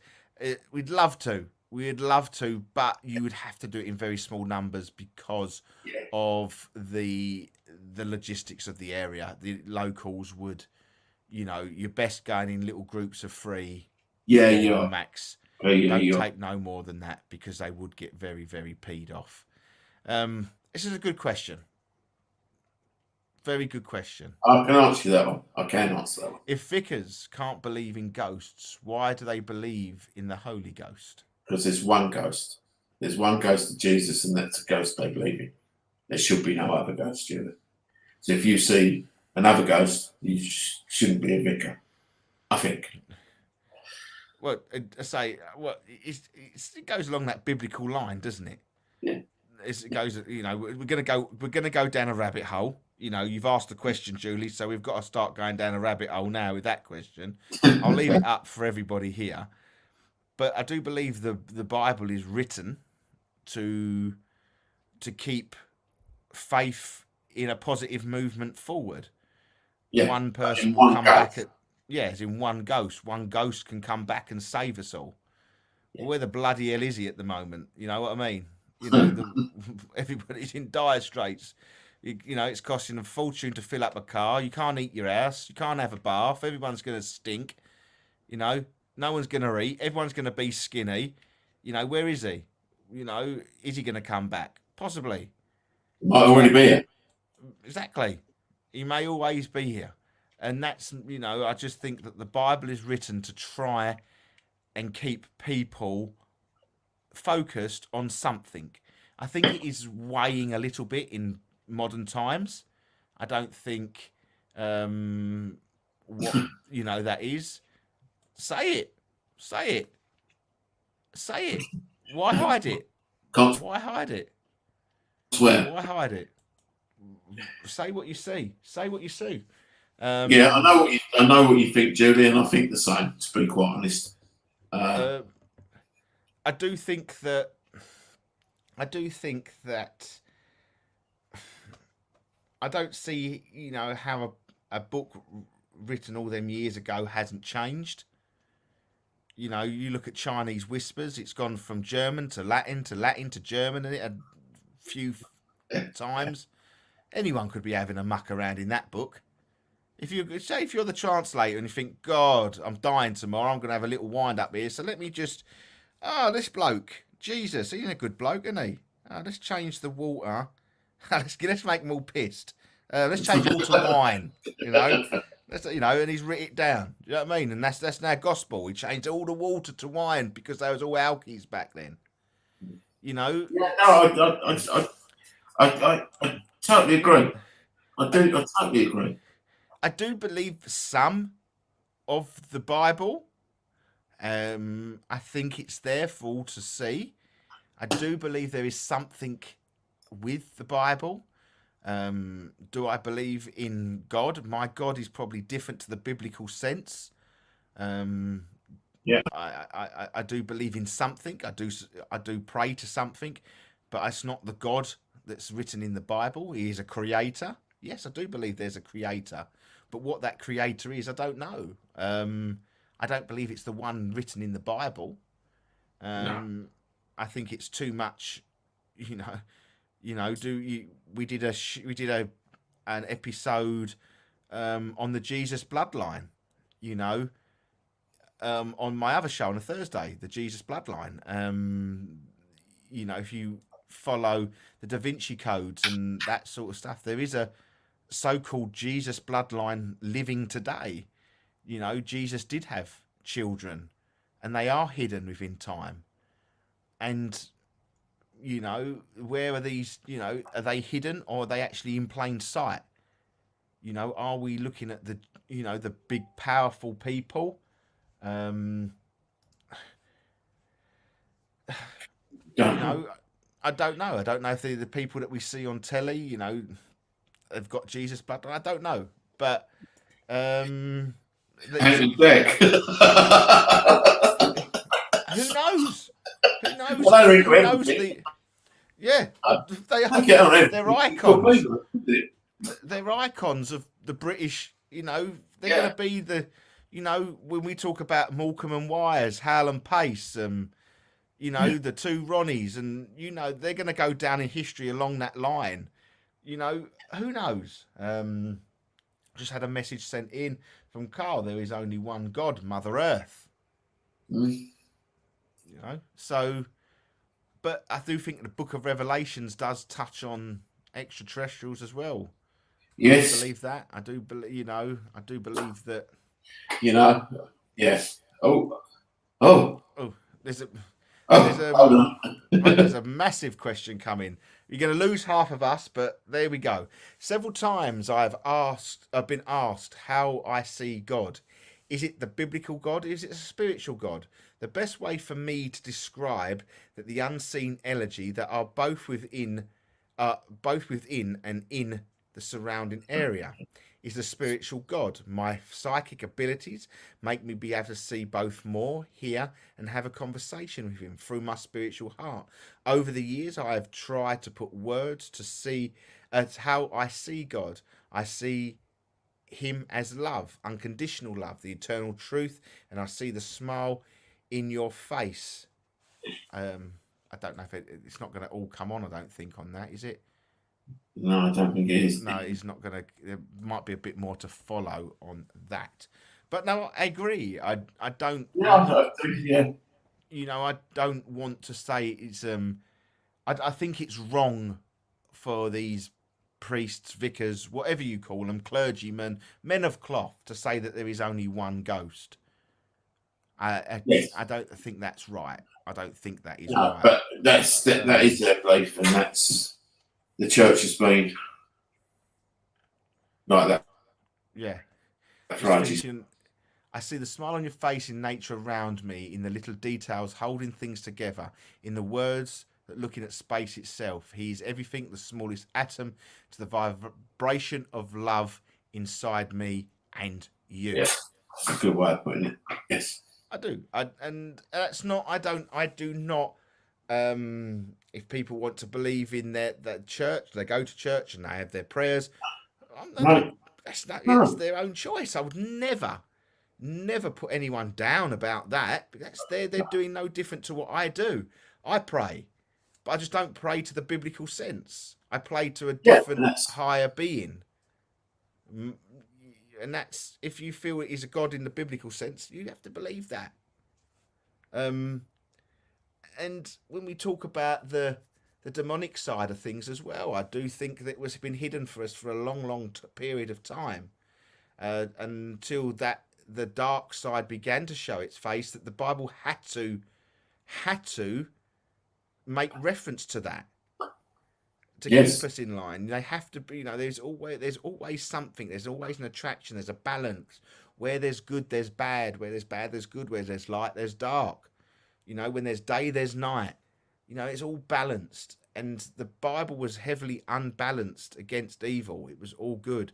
And we know that it only took a later on appearance of the demonic side, the demons, the devils, and all that were put into the Bible. It wasn't there at the beginning. It was put in to bring balance back to people, to fear. I don't know if you've ever seen the film The Village. Have you seen the film The Village? Is it with the children? Where they're living in like they're living in the like the 21st century, but their village has been closed off to the outside world. They've hid their children from it. They've got no telly. They've got no nothing. They've brought up. That's how I see it. That's how I see the biblical sense of things. To try and keep people but they're trying to keep people focused on something, not in a bad way. Not in a bad way, but that's how I see it. They're trying to keep people focused. The Bible is good for people who want to see that they believe in something. That's how I see it. Yeah. It gives you that hope. It gives you something to draw strength on. Yes. Someone around you all the time that you will listen to you. It doesn't matter how bad you feel. It doesn't matter what you've done. There's a person there that will always listen to you. I think that's lovely. But I do it in a different way. Yeah, so do I. I think you've got much closer to you than...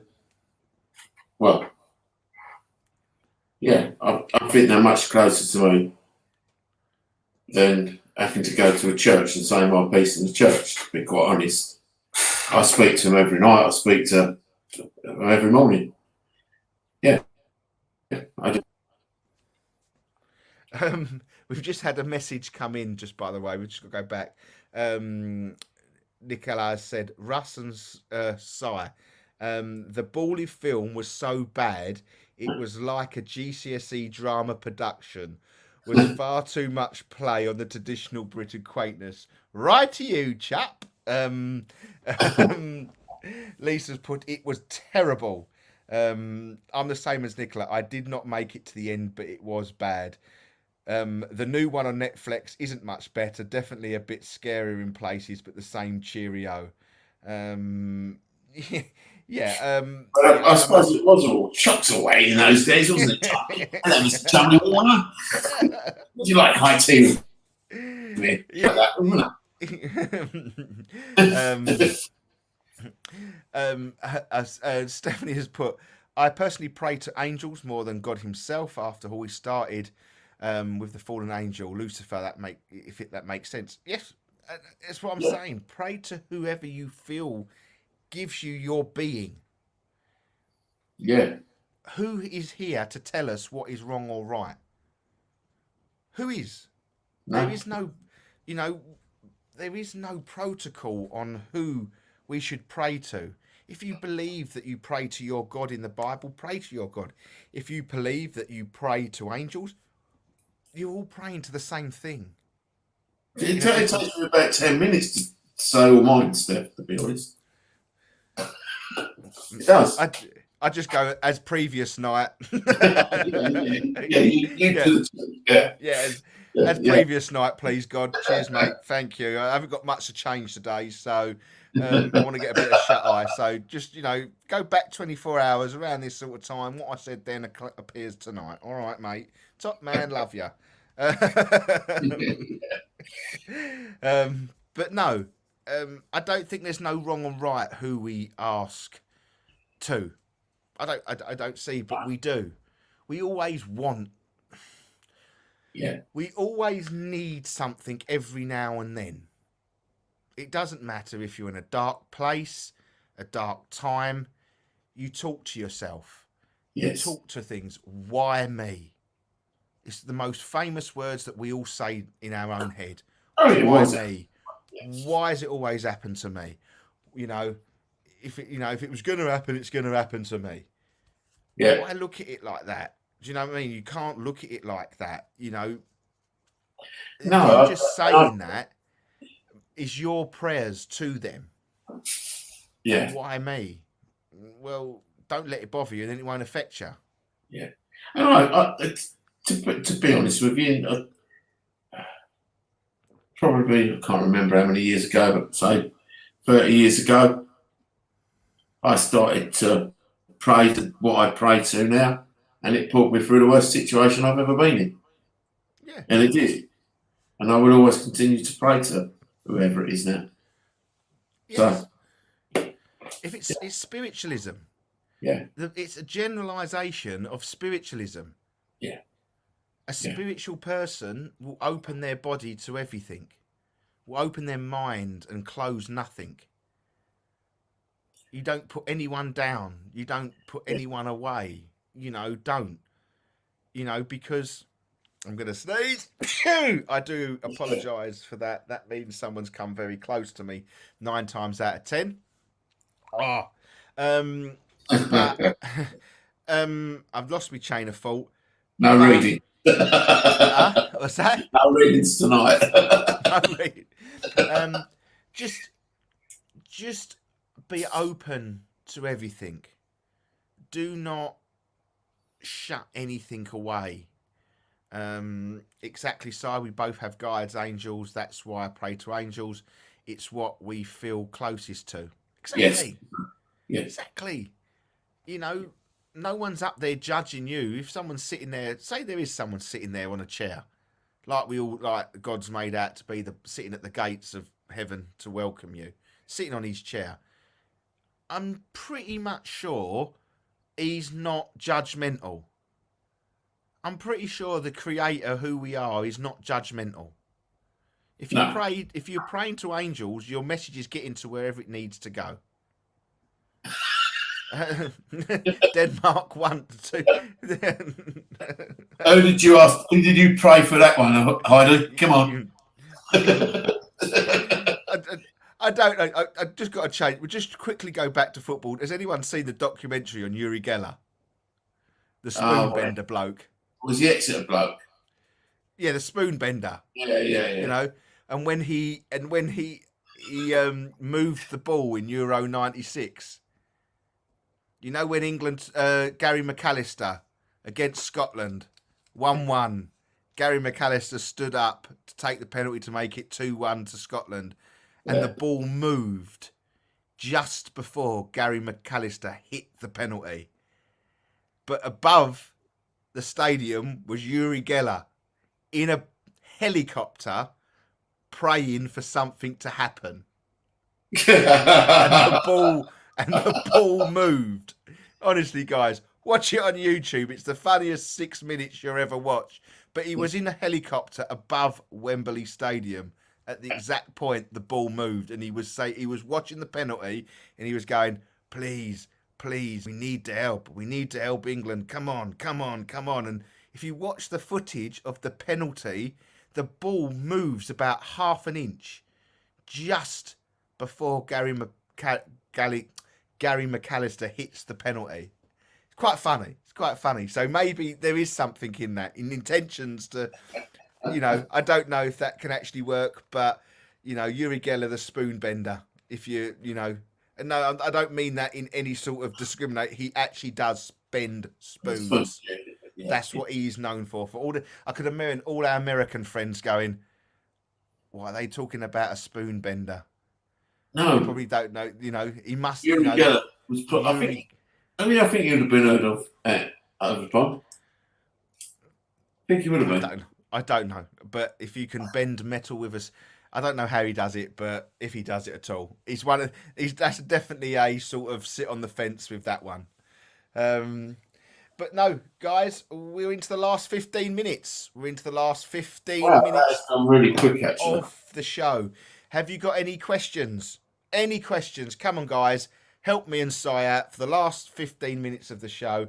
You can help me out as well, because we are 3 away from 6,000. 3 away from 6,000 on Facebook.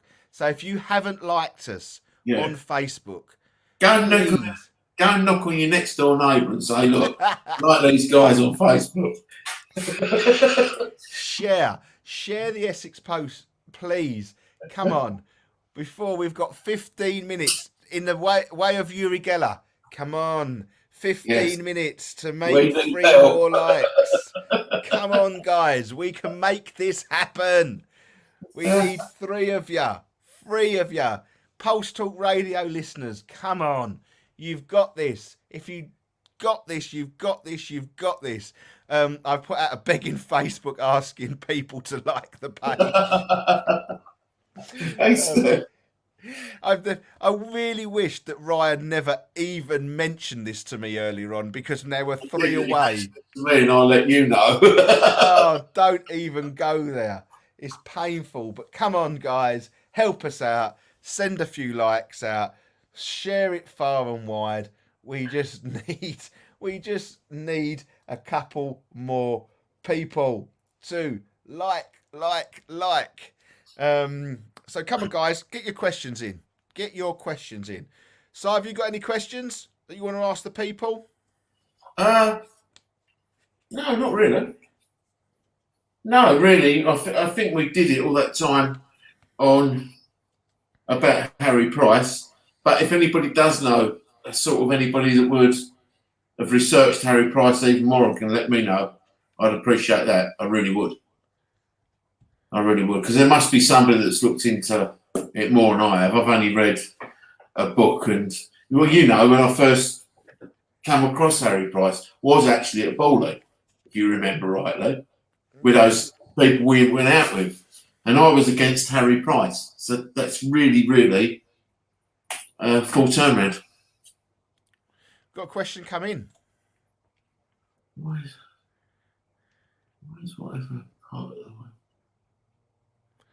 Why is it, whatever part of the world you are in, the EVP is always caught in English? No, we were in Landguard Fort once, and I think it was Lauren, and she'll be listening tonight, Terry, but Lauren actually caught an EVP in French. Was it Lauren or was it Julie? It might have been Kim. I think it was Julie Ray. Might have been. This person. Was it French or was it Portuguese? I can't remember what it was. It was either French or Portuguese. It was, and we translated it. We got it translated. So no, it doesn't always happen. Yeah, Jim, thank you. Sorry. Yeah, was it French or Portuguese, Julie?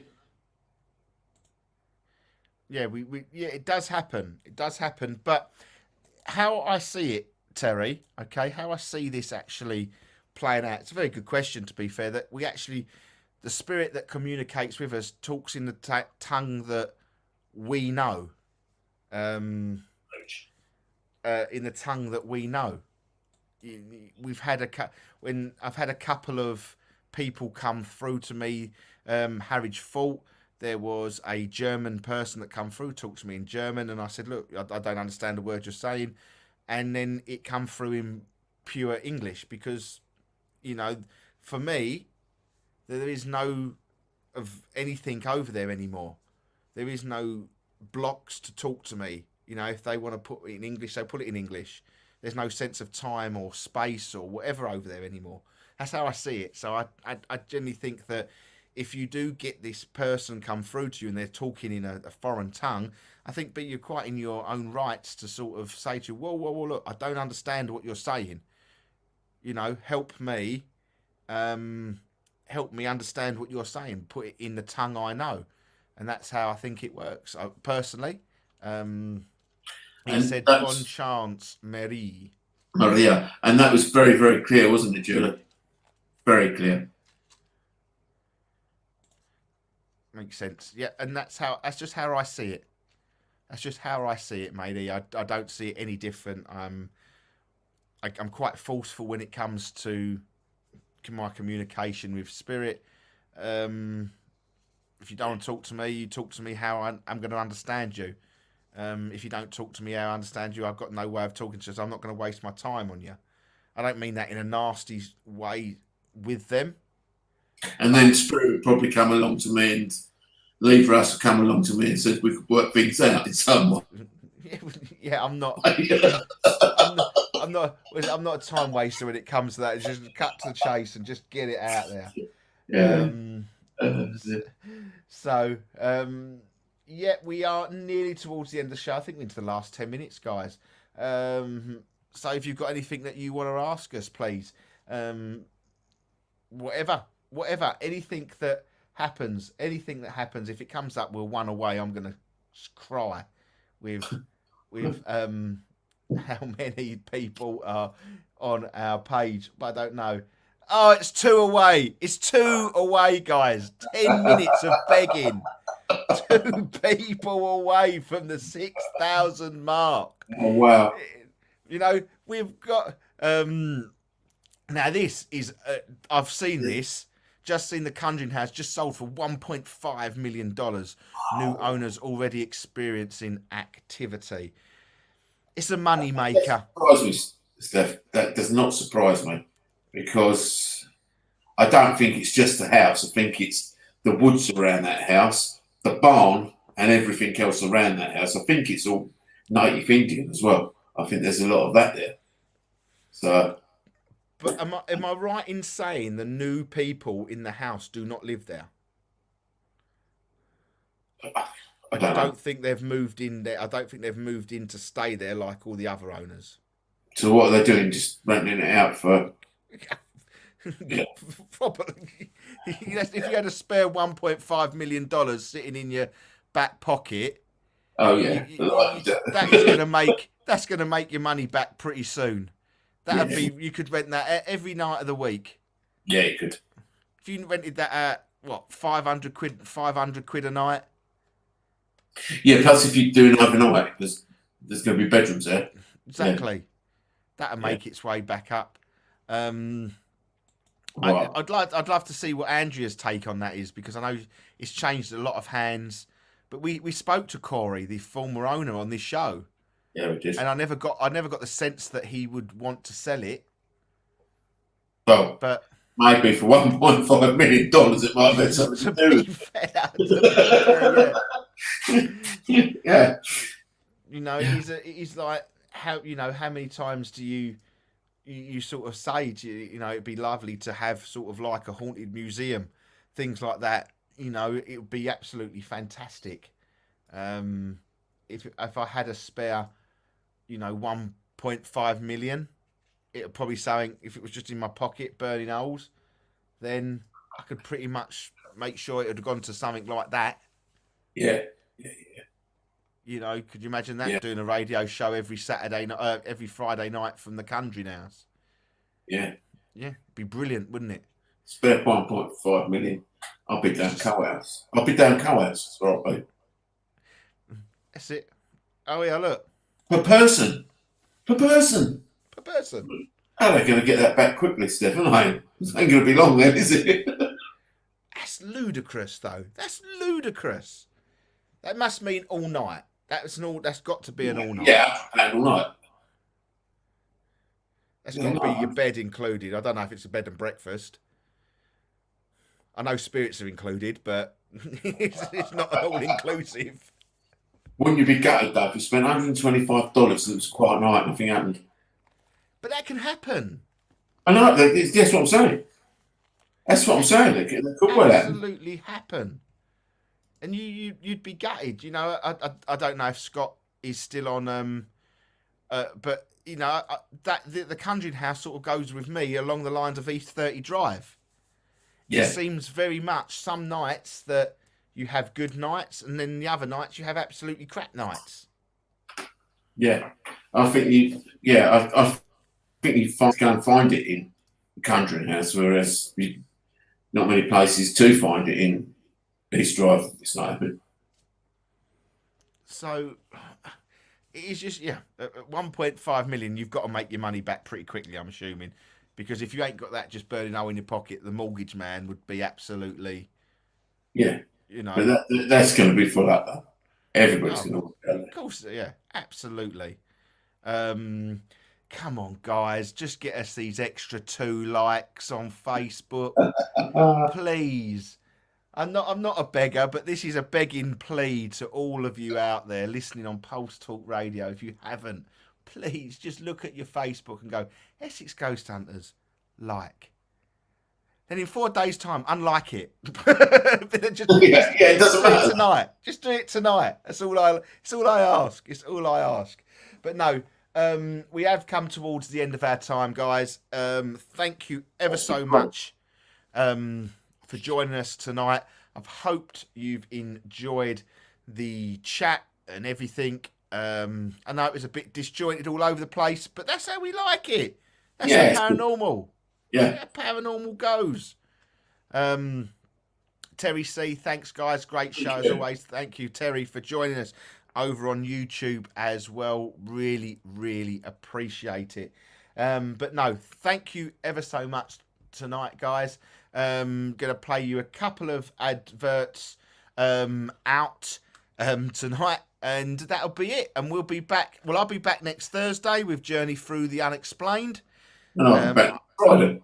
And I will be back next Friday as well. I don't know what we'll be talking about, but we'll be talking about something that will tickle our fancies, won't it? So, Yeah, you might find some Harry Price researcher, which would be good.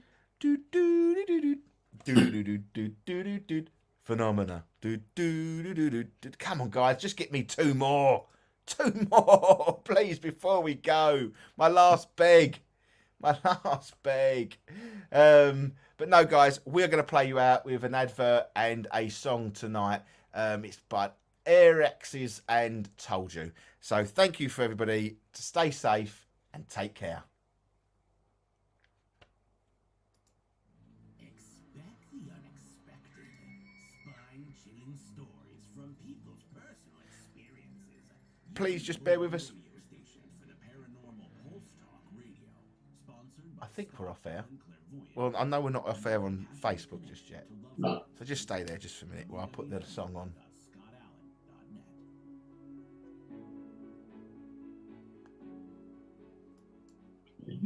With the song. Thank you for everybody that has joined us on Facebook tonight. I really appreciate it, and for all you over on YouTube as well. Thank you ever so much. We'll be back next week. Take care, stay safe, and honestly, guys, if you want to come and see us, have a chat. We're there. We are there.